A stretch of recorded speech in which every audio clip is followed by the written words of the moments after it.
Bienvenidos a Club de Prensa en NTN 24. Hoy transmitimos desde Washington, a 3 cuadras de la Casa Blanca, y no olviden ustedes que al final de este programa, si lo quieren ver completo o si quieren ver a partes, lo pueden encontrar en nuestra página de Facebook, también en nuestra cuenta de Twitter, y el audio, el podcast está en SoundCloud.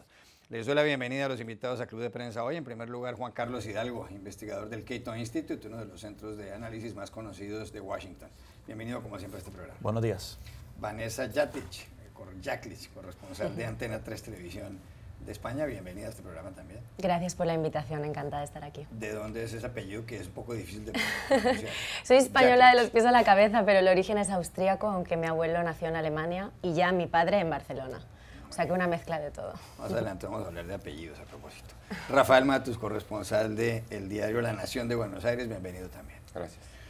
Bueno, el primer asunto, como estaban viendo los televidentes de NTN 24, tiene que ver con esta renegociación del NAFTA. El NAFTA es el Tratado de Libre Comercio de Norteamérica, y por sus siglas en inglés NAFTA, que fue firmado en 1992 y entró en vigor en 1994.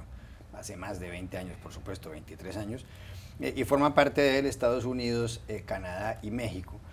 Desde que tomó posesión de la presidencia Donald Trump, y desde mucho antes, desde cuando lanzó su candidatura a mediados del año 2015, dijo que quería no solamente terminar de cerrar, de aislar a México de Estados Unidos con un muro, sino que quería renegociar este Tratado de Libre Comercio porque muchos empleos en Estados Unidos se han perdido como consecuencia, especialmente del intercambio comercial con México. Se calcula que entre el año 2000 y 2010 en Estados Unidos ha habido 5 millones de empleos perdidos en el sector textilero esencialmente y en algunos asuntos, en algunos sectores del comercio. La zona de libre comercio de Canadá, Estados Unidos y México hoy tiene 450 millones de habitantes y mueve al año 1,2 billones de dólares. Cuando me refiero a billones, me refiero a millones de dólares, el término billones en español. Pero empiezan estas negociaciones y le pregunto inicialmente a usted, Rafael, que fue en una época corresponsal del diario Reforma de México y conoce un poco el tema. Empiezan estas negociaciones y por supuesto cada país tiene algunos intereses. México no quiere que se les imponga ningún tipo de arancel a algún producto y no quiere que se cambie el procedimiento de dirimir las controversias, de dirimir las disputas. Canadá tampoco.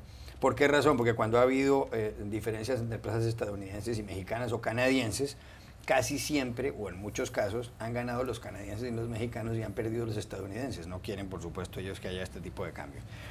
Estados Unidos, por su parte, quiere elevar los estándares laborales en México. Para que Estados Unidos lo que dice es, en México hay mano de obra mucho más barata, pero también es verdad que no hay tantas garantías laborales para los trabajadores. México debería elevar esas garantías, hacerlas más exigentes para los empresarios y así renegociar el Tratado de Libre Comercio, el NAFTA. Es, como mencionábamos antes de entrar a este programa, muy engorroso, muy complicado, muy complejo una renegociación de estas. Usted decía que aquí hay que ver hasta cuál es la longitud de un tornillo para apretar una pieza de un automóvil. ¿Qué se puede esperar aquí? Hay 7 rondas de conversaciones y por otro lado, muchos creen que esto puede convertirse para Donald Trump en una victoria política, que seguramente él, que no ha tenido muchas hasta ahora, pues querrá sacarle partido a lo que está ocurriendo. ¿Cuál es su lectura de todo este episodio? Bueno, creo que Donald Trump, más allá de cómo termine todo este engorroso proceso de negociación, lo va a presentar como una victoria política que necesita mucho, porque su presidencia, la verdad, está en ruinas. El proceso de negociación entre México, Canadá y Estados Unidos comenzó en realidad detrás de bambalinas hace ya un par de meses, ¿no? Y ahora es la presentación formal, el puntapié en el cual van a tratar de hacer una suerte de lavada de cara, ¿no?, a uno de los tratados comerciales más importantes y significativos que ha tenido el esquema multilateral de comercio mundial. Va a ser un proceso muy largo, va a ser un proceso muy engorroso, que además va a estar teñido por el proceso electoral en México. El año próximo los mexicanos van a elegir de nuevo presidente y en Estados Unidos se van a llevar a cabo las primeras elecciones de medio término de Donald Trump, en la cual los demócratas van a tratar de recuperar el Congreso. Creo que esos dos procesos electorales van a teñir y van a acompañar el proceso de negociaciones. Es muy importante que el proceso de negociaciones termine y que termine bien, no solamente para México, para Canadá y para Estados Unidos, sino para el resto del mundo, porque ahora los tratados de libre comercio están bajo el escrutinio, dada la ola populista, esta revuelta populista que ha representado Trump, que también representó el Brexit en la Unión Europea, y la credibilidad de esta negociación puede ser una suerte de gold standard, ¿no? Que marque de alguna manera un rumbo para futuras negociaciones comerciales. También hay que decir que más allá de cómo termine la renegociación del NAFTA, hay un fenómeno real que ya ha comenzado, que no se va a dar vuelta porque se renegocie un acuerdo de libre comercio, y es que la tecnificación de los procesos manufactureros ha provocado un importante cambio estructural y está detrás de la pérdida de trabajos que ha denunciado Trump, ¿no? Con lo cual se puede llegar a buen término con la renegociación de este acuerdo de libre comercio, pero si eso va a terminar trayendo trabajo a Estados Unidos como ha prometido Trump, creo que no depende tanto ya de este acuerdo de libre comercio, sino de una tendencia que parece irreversible. Vanessa Jacklitsch, ¿qué mirada tiene de esto que está empezando a pasar aquí en Washington, de esta renegociación? Creo que es importante el punto que decía, todo lo de la tecnificación, porque obviamente las tecnologías han influido mucho a que se produzcan estos cambios, ¿no? A mí, y bueno, más allá de los expertos, la voz de los expertos, que sin duda son ellos, creo que me invitó un poco a la reflexión, y es lo que me gustaría trasladar aquí hoy, cuando ayer leí algunos artículos que se estaban produciendo de otras noticias paralelas, ¿no? Y sin movernos del continente, en Latinoamérica, la visita de Mike Pence en Argentina, de hecho creo que fue también en tu país, él hizo unas declaraciones que creo que sería interesante para mí en este caso trasladar a este tema que estamos hablando ahora, ¿no? Él dijo textualmente, y se refería obviamente al tema de Venezuela. ¿Qué hacer con Venezuela? Exacto, a lo que hizo Trump, todo a golpe de tuit, ¿no? A lo que hizo de la posible intervención militar. Y él dijo textualmente, Mike Pence, en Argentina, para resolver un poco el daño que había hecho antes Trump: lo que hagamos, lo haremos juntos. Todos vivimos en el mismo vecindario. Pues no sé si fue pura demagogia o realmente se puede trasladar a otros temas como este, porque no tienen mayor vecino que Canadá y México, ¿no? Sería interesante que también esta reflexión la trasladaran a otros temas que tienen ahora abiertos. Juan Carlos Hidalgo, sobre ese punto, ¿qué opina usted? ¿Debería Estados Unidos? Porque parece que en unas cosas quiere consultar a sus socios y en otras no.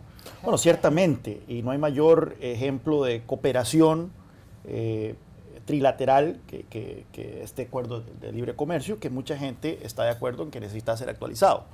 Hace casi un cuarto de siglo que se negoció. Sin embargo, bajo estas circunstancias, ciertamente genera un poco de resquemores el hecho de que sea un presidente con claras tendencias proteccionistas, que ha dicho que este es el peor tratado jamás negociado en la historia de Estados Unidos, que incluso a finales de abril estuvo a pocas horas, al parecer, de firmar un decreto para salirse del NAFTA. Ciertamente esto genera preocupación de que el resultado final de esta negociación sea peor de lo que tenemos. O sea, que haya límites al libre flujo de bienes y servicios entre estos tres países. Ahora bien, ya fueron publicados los objetivos de los diferentes países en esta negociación.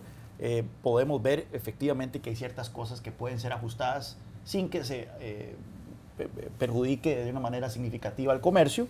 Estados Unidos ha puesto sobre la mira estos paneles sobre medidas compensatorias, el llamado los paneles del capítulo 19, que es cuando Estados Unidos impone medidas compensatorias al comercio, y por medidas compensatorias casi que son los aranceles antidumping.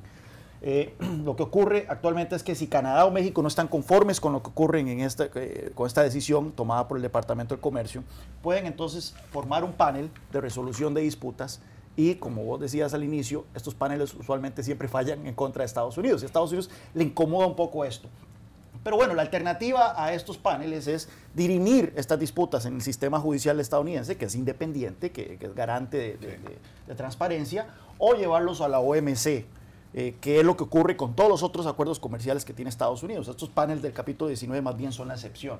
Eso es una cuestión que los países como México y Canadá podrían otorgarle a Estados Unidos sin que varíen la naturaleza del tratado y Trump presentarlo como una victoria. Después, Canadá puede abrir un poco más su mercado lácteo y avícola, que es altamente protegido.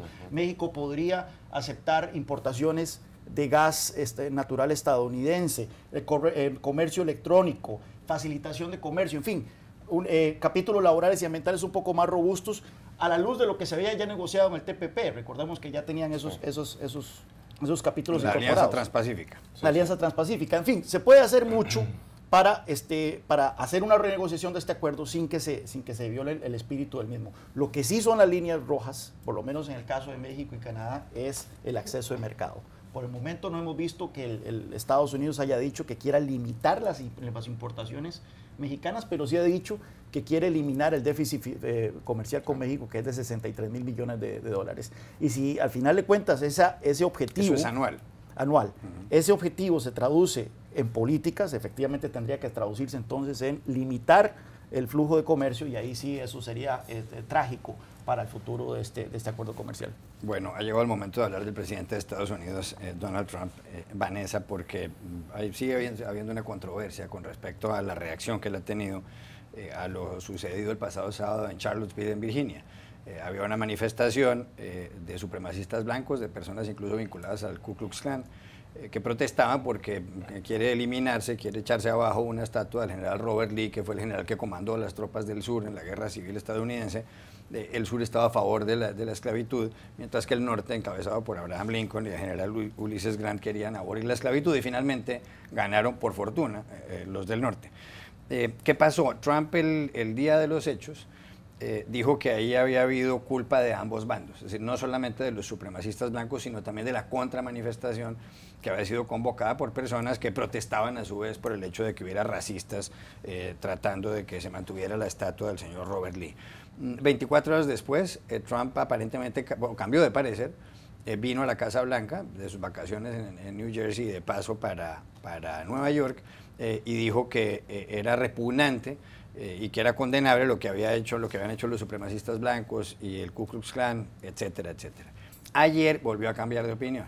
En una rueda de prensa que dio en el lobby de la Torre Trump, del edificio del señor Trump que queda en la esquina sureste del Central Park en Nueva York, dijo que había habido nuevamente violencia de ambos lados, criticó a los periodistas que le formularon algunas preguntas, dijo, bueno, pero entonces ustedes seguramente habrá gente que piense que el día de mañana hay que tumbar también una estatua de George Washington o de Thomas Jefferson, el primer presidente y el tercer presidente de Estados Unidos y padres fundadores de este país los dos, aunque tuvieron esclavos ambos, hay que decirlo.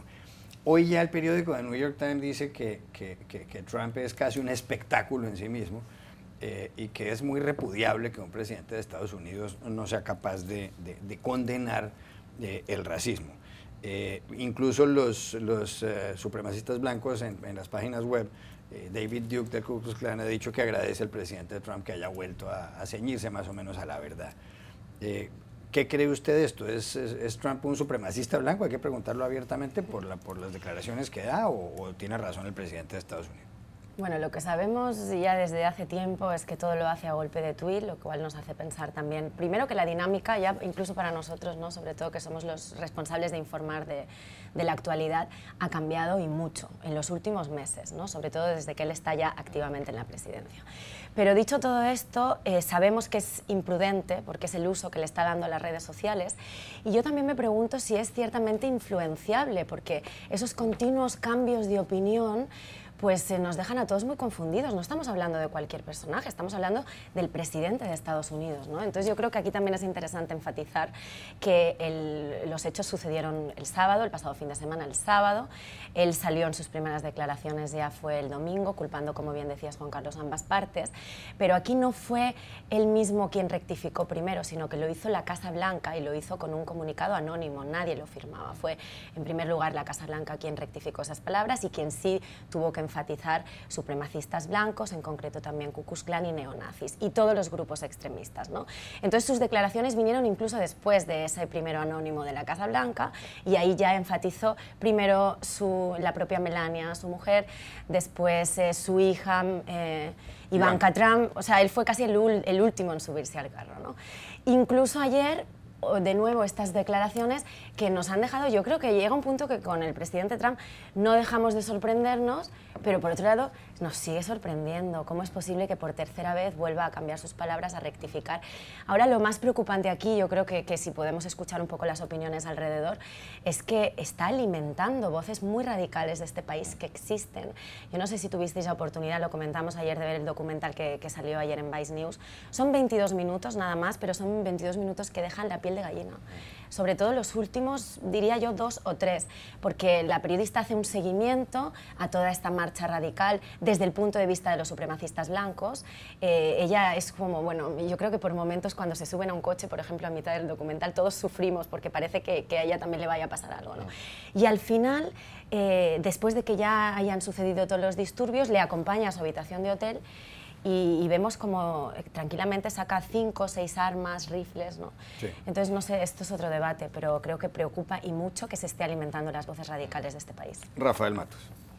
Sí, tal cual. Creo que Trump ayer le dio un espaldarazo bastante contundente a los supremacistas blancos, a los neonazis y a los miembros del Ku Klux Klan que se congregaron el sábado en Virginia para protestar porque la ciudad había decidido quitar una estatua, como bien decías, del general Robert Lee del centro. Recordemos, Trump se refirió a los neonazis como muy buena gente, dijo que habían sido tratados injustamente por la prensa, ¿no? Poniéndolos casi a la misma altura que él, que también todo el tiempo se queja de que es tratado injustamente por los periodistas, por la prensa crítica de Estados Unidos, de una manera bastante agresiva, intempestiva, que dejó a todos los colaboradores que estaban ahí al lado suyo boquiabiertos, y creo que a todos los que estamos viendo la conferencia de prensa, ¿no? Fue otra vez un Trump, creo yo, auténtico.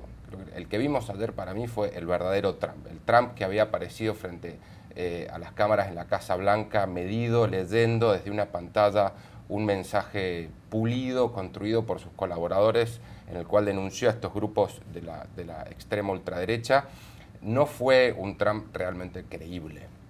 Creo que ayer se vio lo que Trump realmente pensaba, y la decisión de él de salir en la Torre Trump a decir todo esto tiene mucho que ver con la continuidad de las críticas, ¿no? Él dijo, bueno, me piden que diga esto, lo digo, las críticas continúan, entonces voy a decir lo que realmente pienso y lo que realmente creo, ¿no? Que hubo violencia de los dos lados, que existe una falsa equivalencia, porque esto hay que decirlo, ¿no? Hay una falsa equivalencia poner a grupos que fueron a protestar en contra de neonazis, en contra de los supremacistas blancos, a la misma altura de gente que pregona el odio, la intolerancia, y que siente que son superiores a personas que son distintas de ellas, ¿no? Ahora, ¿por qué hace esto Trump? ¿Cuál es el motivo que lo lleva a Trump a hacer esto, ¿no? Bueno, Trump es un político amoral, narcisista, que ha hecho un fino cálculo respecto de cuál es el mensaje que tiene que dar para tratar de contener a su coalición de votantes. Y es un mensaje en contra de las ciudades, contra la diversidad cosmopolita que existe en las costas de Estados Unidos, donde Trump cosechó el menor apoyo en la última elección presidencial. Ahora, vos preguntabas, ¿Trump es racista? ¿Es un supremacista blanco? Sí. Esta es una discusión interesante que yo veo que continúa y que no termina. Yo creo que es racista sin saberlo. No creo que él sienta como, por ejemplo, dice David Duke. ¿Racista sin saberlo? ¿Sin saberlo o sin reconocerlo? No creo que, o sin reconocer, no creo que sea como David Duke, que él cree que hay que hacer una limpieza étnica en Estados Unidos y que hay que tratar de eliminar a las minorías porque el país le pertenece a la gente que es blanca de descendencia europea, ¿no? Es un concepto totalmente ignorante, repudiable, condenable. Pero sí creo que existe un racismo mucho más sutil, que son personas que no reconocen la disparidad que existe entre la aún mayoría blanca y las minorías. Las personas afroamericanas, las personas latinas, todos los indicadores, ¿no?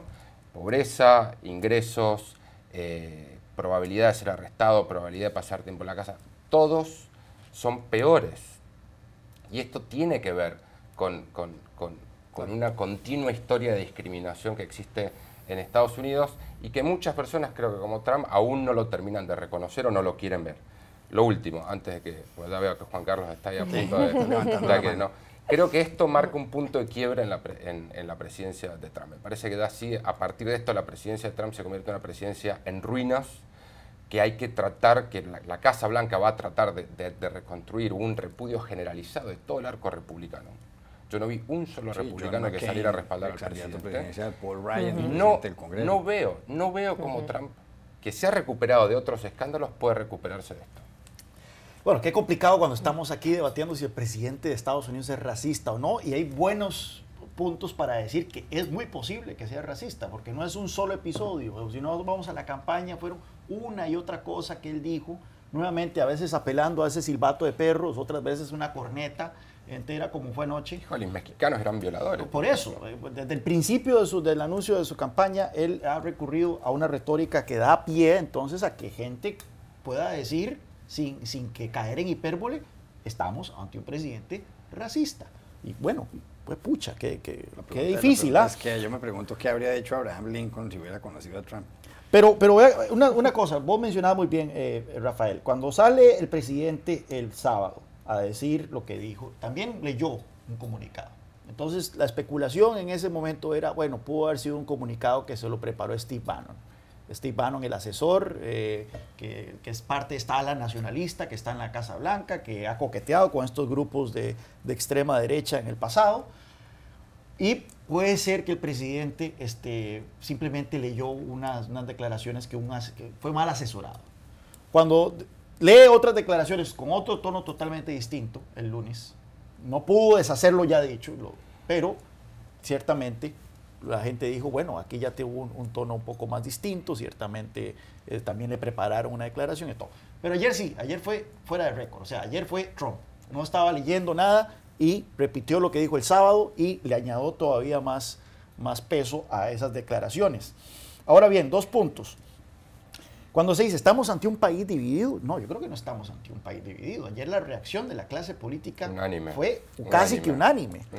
Cerraron filas demócratas y republicanos como nunca antes se ha visto en tiempos recientes. Yo creo que de los ataques del 11 de septiembre no hemos visto... Y fue muy rápida, ¿eh? Y muy fue una rápida. crítica muy rápida de lo que había sucedido en la conferencia de prensa durante toda la tarde continua. Muy no hubo rápida. nadie que saliera a dudar. Así que si queremos ver algún lado positivo de esto, es la reacción que han tenido. Y bueno, aquí el gran problema lo tienen los republicanos. ¿Qué hacer ante un presidente que cruzó una línea que ciertamente es una línea roja en la política estadounidense, que es abiertamente atizar, envalentonar, relativizar a grupos supremacistas blancos, racistas, neonazis?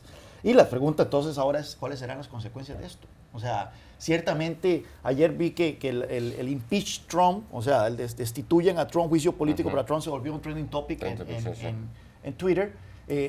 No creo que esto sea una ofensa que la Constitución contemple como una ofensa para destituir, hacerle un juicio político al presidente, pero ciertamente esto le va a hacer la vida ya imposible en materia política a Donald Trump, porque vemos que ayer las reacciones, y me llamó mucho ver los tweets, hoy en el Washington Post hacía un recuento de los tweets que se enviaron, de senadores republicanos en el sur de Estados Unidos, que es usualmente donde está la concentración de estos grupos neonazis racistas, fueron de los primeros en salir a condenar al presidente. O sea, el presidente está completamente solo en esto, nada más David Duke y su grupo de radicales son los únicos que lo apoyan.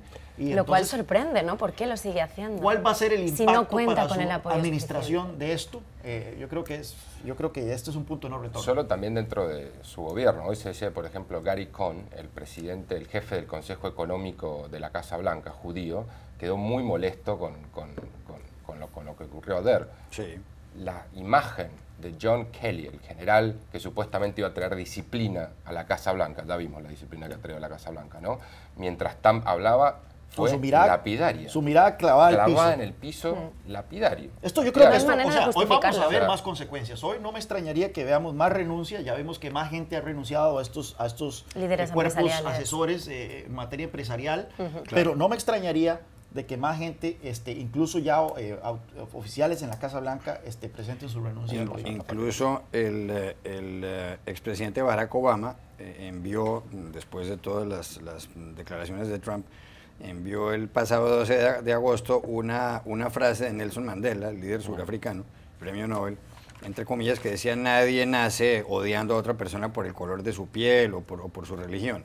Ha sido el mensaje por Twitter que ha tenido más likes, más me gusta en la historia. En este momento tiene 3.217.298 likes y ha sido retuiteado 1.284.389 veces. Último asunto de esto de Virginia. Ayer apareció una pintada que seguramente quería decir fucking law, eso sería como maldita ley, aunque la palabra puede ser más fuerte, en el monumento a Abraham Lincoln aquí en Washington, lo que se llama el Lincoln Memorial, en una columna. Y Lincoln pues fue el hombre que mantuvo la Unión Americana, que al ganar la guerra civil logró que el país no se dividiera en dos, sino quedaran unos estados esclavistas al sur y unos no esclavistas al norte. ¿Cómo interpreta uno esto, sobre todo cuando están ahora ya varias ciudades tratando de echar abajo estatuas de los líderes del sur, como el general Robert Lee? Incluso lo van a hacer Baltimore, Lexington en Kentucky, Baltimore en el estado de Maryland, Lexington en Kentucky, Memphis en Tennessee, Jacksonville en la Florida. ¿Cómo interpreta usted esto? ¿O es normal que aquí haya No, yo no creo que estamos leyendo mucho. Un graffiti que no es explícito en decir que está condenando la figura de Lincoln o la emancipación de los esclavos o lo demás. Lo que sí es cierto es que todos estos monumentos confederados, una cuestión que tenemos que tener claro, porque se habla de que representa la herencia sureña. La mayoría de estos monumentos fueron erigidos en los años 60 del siglo XX. O sea, no fueron inmediatamente después de la Guerra Civil. Bueno, y fueron erigidos precisamente a una reacción a las políticas de desegregación que empezaron a implementar primero Eisenhower y luego Kennedy y Johnson. Así que claramente tienen un significado que no es rescatar la herencia de un bando que perdió en una guerra civil, sino simplemente resaltar el componente racial que tuvo esa guerra en un principio. Son actos de vandalismo de cualquier manera, ¿no? Y aquí vienen muchos turistas, especialmente en la época en la que estamos de agosto. Y bueno, y eso sí debería estar sancionado de alguna manera mucho más drástica de las medidas que se han podido tomar hasta ahora, porque creo que es un fenómeno nuevo que está surgiendo, ¿no? Creo que abre un debate muy interesante. En España en los últimos años nos hemos acostumbrado, como bien sabes, a solicitar hasta cambios de calle, porque eran a lo mejor algunos personajes más de, pues, los nombres de las franquistas, exacto, los nombres de las calles, de algunas plazas. Yo incluso recuerdo, bueno, anécdotas de mi infancia, que mis abuelos o mis padres llamaban a determinadas zonas de la ciudad de Barcelona, yo soy de Barcelona, con nombres muy distintos a los que empezamos a usar nosotros, ¿no? Pues recuerdo, no sé, por ejemplo, el clásico de la Plaza Calvo Sotelo, que ahora se llama Francesc Macià. O sea, en España este debate creo que empezó a surgir de manera bastante espontánea hace mucho tiempo. Tal vez va a suceder con otra lectura totalmente distinta, obviamente, aquí en Estados Unidos, con los actos de vandalismo que estamos viendo, ¿no? Creo que también nos comentaba Rafael que en Baltimore ha habido algunos... Sí. 30 segundos, Rafael. Sí, lo que me impresiona no solamente alcanza a estatuas o la bandera confederada, sino también a íconos de la cultura pop de Estados Unidos. Los Duques de Hazzard, por ejemplo, una serie tradicional que trascendió las fronteras de Estados Unidos. Ayer veías en Twitter cómo aparecían imágenes de los Duques de Hazzard. Recordemos, conducían un auto que se llamaba el General Lee y tenía pintada la bandera confederada en el techo. Aparecían mensajes con esa imagen, decían los primeros supremacistas blancos del sur, ¿no? Una crítica a esta serie que de alguna manera muestra cómo era la vida en el sur de Estados Unidos. Ya regresamos a Club de Prensa. Volvemos a Club de Prensa en NTN 24 desde Washington. Hay una noticia en Colombia que yo no sé si ha pasado algo inadvertida, ahora que el señor Donald Trump está en todos los titulares y demás, y tiene que ver con que las FARC, el grupo que era guerrillero, entregó las armas totalmente ayer. 8.112 armas de ese grupo guerrillero se las dio a una misión de las Naciones Unidas.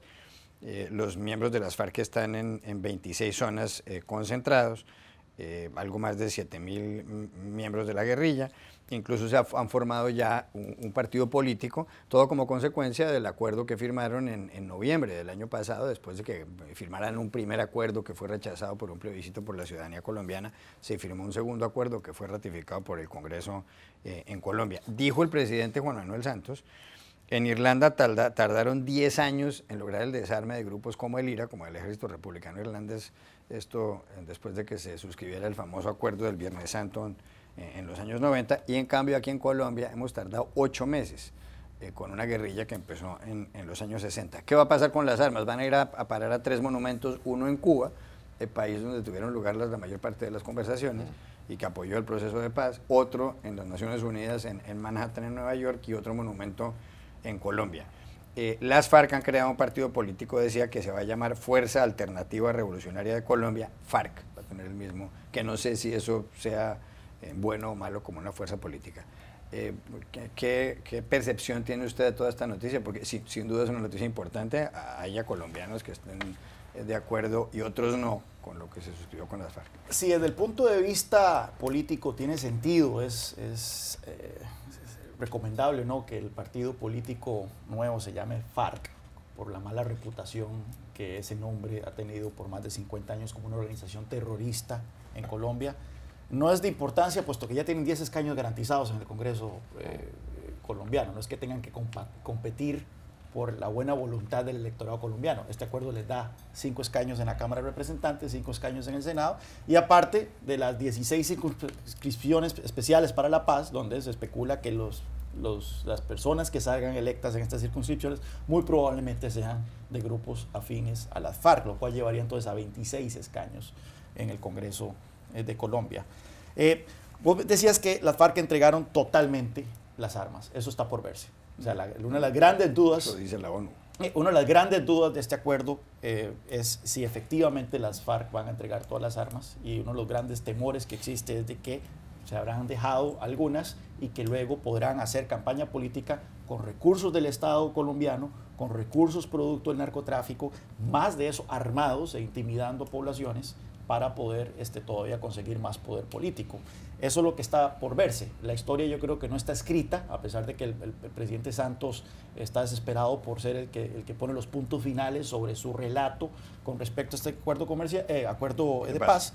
La historia todavía no está escrita sobre cómo va a terminar este acuerdo de paz. Ojalá que el relato oficialista, ojalá que el relato santista fuera cierto, de que en verdad este grupo ya terminó totalmente de movilizarse, que va a haber paz en Colombia, que va a ser un partido político que no va a recurrir a la intimidación y a la violencia para poder conquistar voluntades, pero eso está por verse. Vanessa.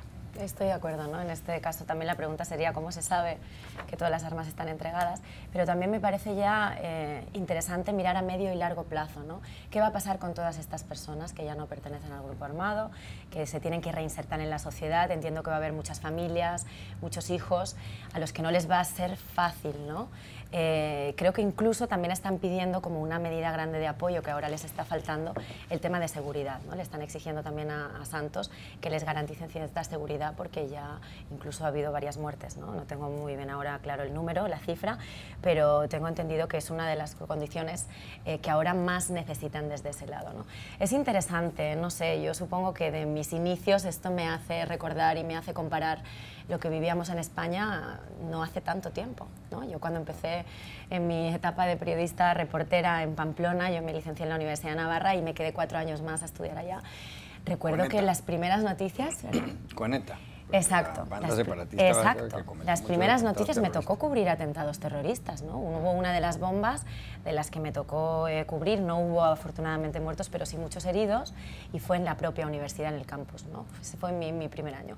Entonces ahora me parece muy difícil mirando para atrás y recordando esa época de terrorismo que existía, pero es muy reciente. Y al final la reflexión, tal vez la comparación no se puede hacer al mismo nivel, pero aquí con las FARC y en Colombia pues sería el saber que dentro de 10 años las cosas habrán cambiado y mucho, pero todo dependerá del buen hacer de ahora, ¿no? y de tomar las mejores medidas posibles para que la sociedad sea en su conjunto la más beneficiada. Rafael Matos. Sí, creo que es interesante el punto que destacan ambos acerca de si las FARC efectivamente han entregado o no todas sus armas. Entonces, la paz está hecha, la paz está firmada, la paz está en marcha, pero la confianza a esa paz creo que todavía es frágil, ¿no? Creo que de eso creo que de ahora en más el gran desafío es construir confianza alrededor del resultado del proceso de paz y de la incorporación política de las FARC a la democracia colombiana. Es interesante que hayan elegido el nombre que eligieron porque funciona o sirve también como una reivindicación a su historia y a su espíritu guerrillero que ahora van a trasladar, tienen que trasladar de manera pacífica, de manera legal, de manera democrática a la vida institucional colombiana. América Latina, creo, el mundo quiere que este proceso de paz sea exitoso. Los colombianos también quieren que este proceso de paz, creo, sea exitoso, y eso es lo que todo el mundo va a seguir y va a estar atento en los próximos meses y años. Este acuerdo fue muy polémico, y recordemos que fue rechazado por una mayoría de los colombianos, sí, una pequeña minoría en un plebiscito. Mucho de lo que duele es la arrogancia con las que las FARC se han manejado desde entonces. O sea, no hubo constricción, no hubo arrepentimiento, más bien ha habido como un énfasis en que han salido victoriosos. Bueno, pero si no confiesan los delitos no tienen ningún tipo de beneficios, tienen que confesar todos sus delitos. Tienen que confesar, pero luego no pagan. Y en algunos casos han pedido perdón en algunas matanzas. Les dan senado por cárcel. A algunas de estas figuras. Y eso es lo que tiene un poco herido también a un sector importante de la sociedad colombiana, que estos criminales parece que no han mostrado arrepentimiento. Y recuerdo las palabras de Timochenko en la firma del acuerdo original allá en Cartagena, cuando dijo, me disculpo si algunos se han sentido ofendidos. Eso no es una disculpa. Eso es como cuando yo te insulto y después yo digo, mira, me disculpo si te sentiste ofendido porque te llamé tal cual. Sí. Eso no es una disculpa. Las FARC no se han disculpado por los casi 60 años en que aterrorizaron 50 años que aterrorizaron al pueblo colombiano. Hay otro asunto, y lo mencionaba Vanessa hace un momento, tiene que ver con la gira del vicepresidente de Estados Unidos por Colombia y después por Argentina, en donde ha estado en las últimas horas. Con referencia a la situación en Venezuela, dijo, lo que hagamos lo haremos juntos, frase que también citaba Vanessa. De manera tal que lo que está señalando, lo que le estaba señalando a Mauricio Macri, el presidente argentino, es que si Estados Unidos quiere intervenir de alguna manera en Venezuela, yo no sé cómo, militarmente o diplomáticamente, yo no sé cómo lo hará consensuado con los países latinoamericanos o por supuesto con la luz verde de los países latinoamericanos. ¿Esto no es un poco raro que diga esto el señor Pence? Él puede estar matizando las palabras de Donald Trump cuando dijo que no descartaba una opción militar, pero ¿no es un poco raro que toda América Latina le dice a Estados Unidos no vaya a intervenir en Venezuela porque sería una catástrofe? Sí. Y Pence se la pasa diciendo este tipo de cosas. Además llama la atención que recientemente aquí en Estados Unidos hubo información según la cual Marco Rubio, senador republicano por el estado de la Florida, está amenazado de muerte, supuestamente por una trama iniciada por Diosdado Cabello, expresidente de la Asamblea Nacional Venezolana y líder chavista. ¿Será que Estados Unidos está pensando en hacer algo más de lo que uno piensa y el señor Pence está informando por Sudamérica, o esto es únicamente lo que llaman control de daños con respecto a las declaraciones de Trump? Sí, creo que es más el segundo caso que el primero. Yo no creo que Estados Unidos vaya a intervenir con sus Fuerzas Armadas en Venezuela, no tiene ningún motivo legal o político para intervenir en Venezuela.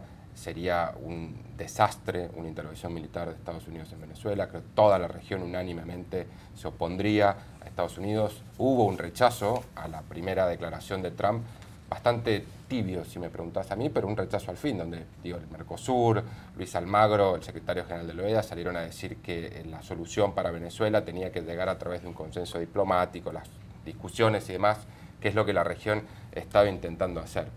Mike Pence es la antítesis de Donald Trump, es su contracara, ¿no? Es confiable, es estable, es disciplinado, es un férreo conservador, tienen algunas afinidades ideológicas con el presidente, pero en estilo es la antítesis. Y lo que él ha estado haciendo en América Latina es llevar un mensaje mucho más pulido, mucho más armado, hablando no solamente, creo, por la Casa Blanca, sino también por el Congreso de Estados Unidos. Y cuando dice en Colombia, en la Argentina, en un discurso, en la Bolsa de Comercio, que hay que buscar una solución conjunta, lo dice en la conferencia de prensa con el presidente Mauricio Macri, lo que está diciendo es lo que ya está sucediendo. Estados Unidos está trabajando con Perú, con Colombia, con la Argentina, con Brasil, con México, para intentar presionar al régimen de Nicolás Maduro, quebrar al chavismo y lograr elecciones y de esa manera zanjar la crisis humanitaria que existe en Venezuela. Pero no va a haber intervención militar, eso que dijo Trump fue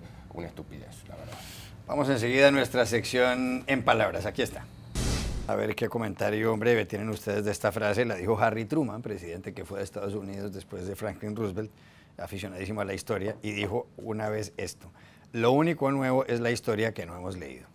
Juan Carlos Hidalgo. No, yo creo que es muy oportuno con el tema que estamos hablando de Colombia. No hemos leído la historia final sobre cómo va a acabar este proceso de paz. Tienen toda la razón. Vanessa. Bueno, tiene muchas lecturas. Yo si tiro al terreno personal me imagino más que en realidad somos todo lo que nos sucede, ¿no? Así que lo que no nos ha sucedido todavía no lo podemos experimentar, ¿no? Quiero decir que al final el cúmulo de la experiencia se queda ahí. Rafael Matos. Bueno, todo lo que se lee queda por escrito, ¿no? Y eso creo que deja una señal, una marca inequívoca de que es historia. Puede que todo sea lo mismo, ¿no? Desde la antigua Babilonia la política es exactamente, no ha cambiado absolutamente nada. Ya regresamos a Club de Prensa.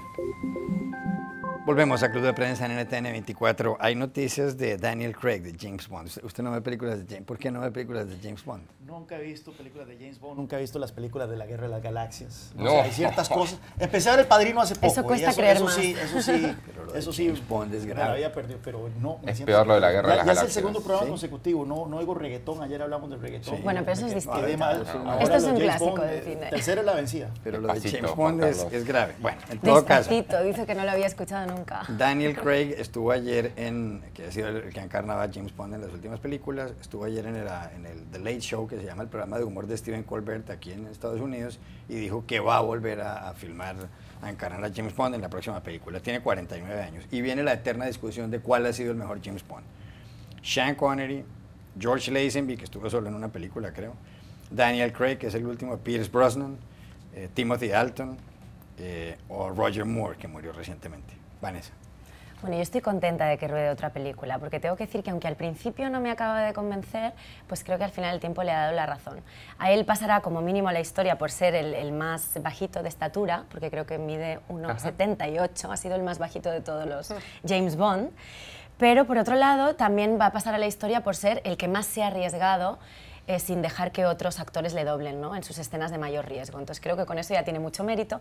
Rompió estereotipos, era la primera vez, ¿no?, que era un tipo así como de aspecto un poquito más rudo, como, ¿no?, con mucha fuerza. Pero bueno, se ha ganado el papel con creces y no sé, creo que es difícil contestar a esa pregunta. Ha habido otros, a mí personalmente Pierce Brosnan también me gustaba, por aquí decíais que no.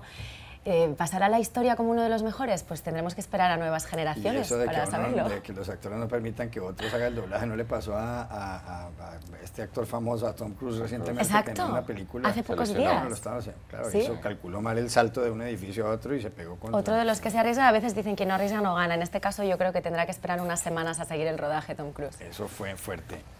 Rafael Matus, ¿cuál ha sido el mejor James Bond? Roger Moore, sin lugar a Sin dudas. duda. Fue mi O sea, James yo no Bond, opino fue el casi primer nunca en este James programa, Bond, pero sí, me sí. atrevo a opinar que Exacto. Roger Moore es el Sí. mejor James Bond de la historia. Fue mi primer James Bond, fue el primero que vi. Creo que fue en La Mira de los Asesinos, si mal no recuerdo. Es tan elegante, Muy elegante. fue Roger Moore, que Muy dijo que gracioso, que el mejor de todos había sido Daniel Craig. ¿Cómo Sí. sería? Polite, como dirían Sí, sí. los... Daniel Craig creo que ha sido un James Bond muy interesante porque ha sido el más oscuro de todos, ¿no? ¿En qué sentido? En el sentido de, tiene como una personalidad silencioso, muy agresivo. Creo que de todos los personajes y de todas las películas ha sido por lejos el más físico No, que uno de se lo todos los encuentra, personajes. sí. Un tipo bravo en un bar debe ser... Sí. bueno. Igual creo que Sean Connery en el imaginario colectivo está número uno. Miren, nos quedan 50 segundos para el siguiente dato. El apellido, según Ancestry.com, más antiguo de Europa es O'Clery. Esos apellidos irlandeses como O'Connor, O'Donnell, quieren decir, son patronímicos. Los O'Donnell eran hijos de un señor que se llamaba Donnell, los hijos se ponían O'Donnell, igual que en el español los patronímicos son Fernández, Hernández, Martínez, Rodríguez, que son hijos de un Fernando, un Martín, un Rodrigo, un Gutiérrez. ¿Les sorprende este dato? Es en el año 916 después de Cristo, siglo X. Sí, yo me pregunto dónde viene el Hidalgo, porque significa hijo de algo. O sea, no es hijo de Martín, hijo de Rodrigo, sino hijo de algo. Y ahí sí estoy un poco mal parado. No, en yo. España existía el título de hidalguía, era el Claro. título más bajo de la nobleza. Las personas que demostraban que eran cristianos viejos se llamaban los hidalgos. Vanessa, 20 segundos. ¿Qué voy a decir de apellidos? Si a mí cuando me preguntan cómo es mi apellido, lo primero que digo es te lo deletreo. Sí. Bueno, interesante, y sobre todo interesante el dato que has dicho. No sabía que en mi país venía por los nombres, lo de Hernández, Fernández y Claro, tal. Así que apellidos bueno, el maestro tiene patronímicos. memoria. Patronímico, Rafael Matos. Bueno, los apellidos siempre una historia, el mío tiene una historia. Mi apellido en realidad no llevaba H, pero uno de mis antepasados se peleó a muerte con su hermano y decidió colocarse el H para diferenciarse de ese Era hermano. Matus No. sin Matus, H. sin H, Ya. sí, sí.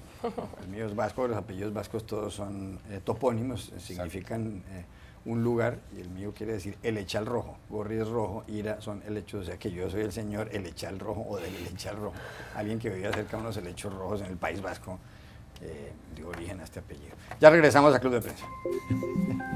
Volvemos a Club de Prensa en NTN 24 para despedirnos porque se acabó el tiempo. Gracias Juan Carlos Hidalgo y Vanessa, gracias por estar aquí. Rafael Matus también. A ustedes los espero mañana nuevamente en Club de Prensa.